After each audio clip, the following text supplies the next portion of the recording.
നിന്റെ ഒരു കൂട്ടുകാരനല്ലോ സുരേഷ്. ഓ. അവനെ വിളി. ഓ അവൻ വിഷമിച്ചിരിക്കുന്ന വീട്ടിൽ. അതെന്തിന്? എന്റെ പൊന്നെണ്ണ, സുരേഷ് ഇന്നലെ പണിയും കഴിഞ്ഞ് വന്നപ്പോ ഉണ്ടല്ലോ, അവന്റെ ഫോണിൽ ഒരു മെസ്സേജ് വന്നു.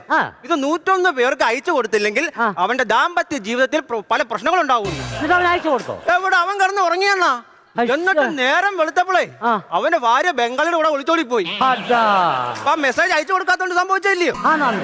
എടാ നീ മിനുവേ, നീ പറഞ്ഞ നേരാന്നു? പിന്നെ സത്യമാന്ന്.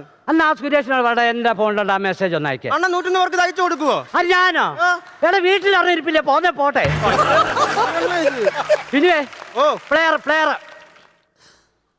ദൈവമേ കാക്കുമാരാകണം, പാപമായ എന്നെ നീ കാക്കുമാരാകണം. മതിയണ്ണ? മതി. ഒരു പ്രാർത്ഥന ആയതുകൊണ്ട് ഞാൻ അനങ്ങാതാക്കി നിന്നതാ. നല്ല കീറി ഞാൻ വെച്ച് തന്നെ. പ്ലെയർ എടുത്തോണ്ട് പാടാ. പറഞ്ഞേ. എടാ നീ എന്തോ ഈ കാണിക്കുന്നേ?